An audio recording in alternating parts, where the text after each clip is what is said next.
आज जानकारी लेकर आए हैं रात के समय ओम नमः शिवाय मंत्र का जाप करने से क्या होता है। ओम नमः शिवाय मंत्र शिव साधना का एक प्रमुख अंग है। साथ ही हम ये भी जानेंगे कि ओम नमः शिवाय मंत्र से शिव साधना कैसे की जाती है। जो साधक शिव साधना कर रहे हैं या करना चाहते हैं, उन्हें लाभ कैसे मिलेगा। जो भी साधक रात के समय ओम नमः शिवाय मंत्र का जाप या शिव साधना कर लेता है, तो वह साधक किसी मंत्र को जपने और किसी भी साधना को करने के योग्य हो जाता है। ओम नमः शिवाय मंत्र का जाप रुद्राक्ष की माला से किया जाता है। माला से जाप करने का एक अलग ही प्रभाव पड़ता है। एक नई ऊर्जा बनती है जो कि हर पल हर तरफ से आपको लाभ देती है। शिव साधना या ओम नमः शिवाय मंत्र की साधना आप 11 दिन, 21 दिन या अपनी इच्छा अनुसार कर सकते हैं।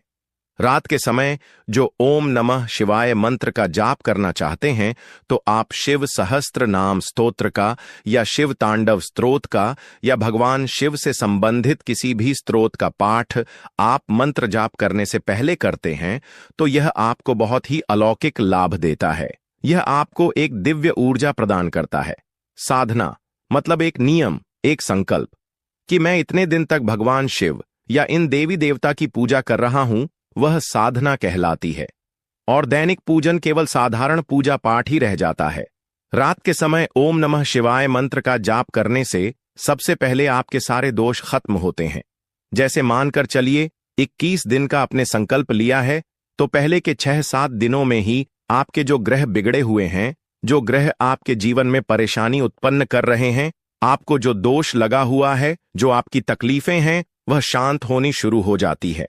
जब आप ओम नमः शिवाय मंत्र का जाप कर रहे होते हैं, तो आपके दुश्मन शांत होने लगते हैं।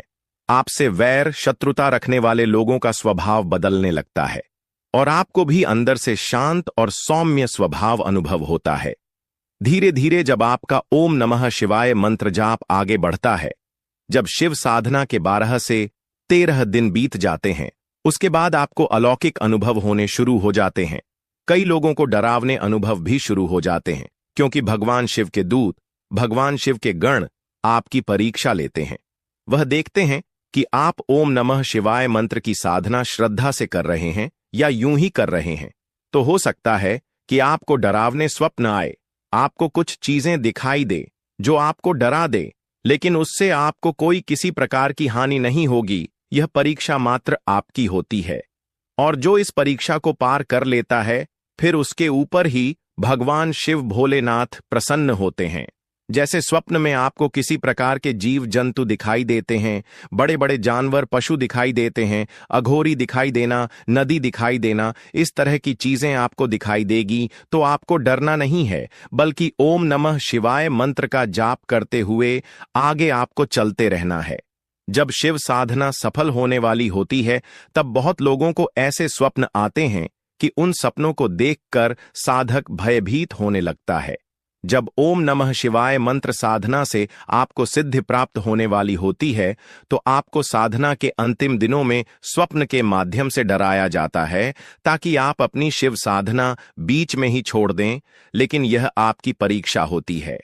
जब आपकी साधना पूर्ण होने में कुछ ही दिन बचते हैं, तो आपको सिद्धि प्राप्त हो जाती है भगवान शिव की। और भगवान शिव के दूत भोलेनाथ के गण सदैव आपके घर में वास करने लगते हैं। उसके बाद भी अगर आप एक माला नित्य भगवान शिव की जपते रहते हैं, उनकी सेवा करते रहते हैं, तो फिर वह शक्ति आपकी प्रबल होती जाती है, बढ़ती जाती है। और भगवान शिव जो भी आपकी मनोकामना है, जो भी आपकी इच्छा है, उसके अनुसार आपको फल प्रदान करते हैं। देखिए, जब भी आप कोई साधना करते हैं किसी देवता की, या रात के समय ओम नमः शिवाय मंत्र का जाप करते हैं, जैसे कि लोग पूछते हैं कि मंत्र जपने से क्या देवता की सवारी आने लगती है। देखिए, सवारी तभी आती है जब पहले से ही उस घर में देवी या देवता मौजूद हो, उनकी सिद्धि पहले से ही उस घर में मौजूद हो। यानी अगर पहले से ही आपके कुल देवी कुल देवता किसी के शरीर में आते थे, फिर वह आना बंद हो गए हैं, तो वह देवी या देवता आपके अंदर आ सकते हैं। अगर आपकी इच्छा हो तो जबरदस्ती कोई देवी या देवता आपके अंदर नहीं आते। सभी लोगों के शरीर में देवी देवता नहीं आते, सवारी नहीं आती। 1 लाख लोगों में केवल एक ही व्यक्ति ऐसा होता है जिसका तपोबल मजबूत और लंबा होने के कारण दिव्य शक्ति उसके शरीर में प्रवेश कर जाती है।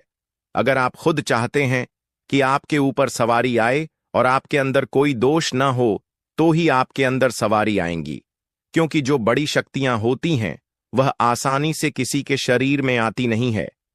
साथ ही अगर आप मंत्र जाप करते समय अपनी मन्नत पूरी करने के लिए यह संकल्प लेते हैं कि मेरी यह इच्छा अगर पूरी हो जाए तो मैं भगवान शिव के किसी सिद्ध ज्योतिर्लिंग सिद्ध पीठ पर जाकर दर्शन करूंगा, तो वह आपकी मन्नत जल्दी पूरी हो जाती है, मनोकामना जल्दी पूरी हो जाती है।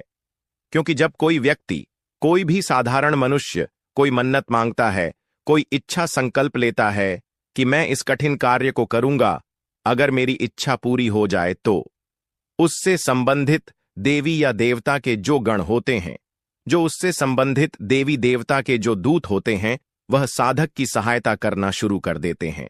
वह कहते हैं कि ठीक है, अगर तुम कहते हो कि मैं इस इच्छा की पूर्ति के लिए इस ज्योतिर्लिंग के दर्शन करूंगा, तो हम भगवान शिव के दूत आपकी सहायता अवश्य करेंगे।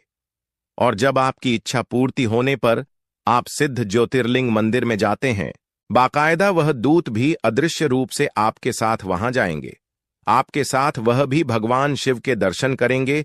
इतनी कृपा भगवान शिव की होती है। साधना कोई भी आप करें तो आपके अंदर श्रद्धा का होना बहुत जरूरी होता है।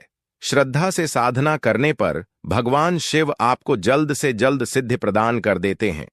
अगर आप भगवान शिव से कहेंगे कि मुझे बहुत बड़ी सिद्ध शक्ति दे दीजिए जो जीवन भर मेरे साथ रहे, तो निश्चित पक्का मानिए भगवान शिव आपको ऐसी सिद्धि देंगे जो जीवन भर आपकी सुरक्षा करेगी। जो लोग नित्य ओम नमः शिवाय मंत्र का जाप करते हैं, भगवान शिव का गुणगान करते हैं, नित्य उनकी सेवा करते हैं, ऐसे भक्तों के साथ भगवान शिव की कोई ना कोई शक्ति अदृश्य रूप से जरूर रहती है। भले ही उन्हें इसका पता ना हो, वह इन्हें देख ना पाएं, इनसे बात न कर पाएं, पर भगवान शिव की कोई ना कोई सिद्धि ऐसे व्यक्ति के साथ जरूर रहती है। भगवान शिव अपने भक्तों को कभी अकेला नहीं छोड़ते, उनके साथ कोई ना कोई शक्ति का अंश जरूर होता है।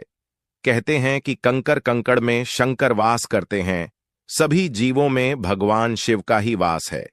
इस प्रकृति में ऐसा कोई स्थान नहीं है, इस ब्रह्मांड में ऐसी कोई जगह नहीं है जहां शिव शंकर मौजूद ना हो।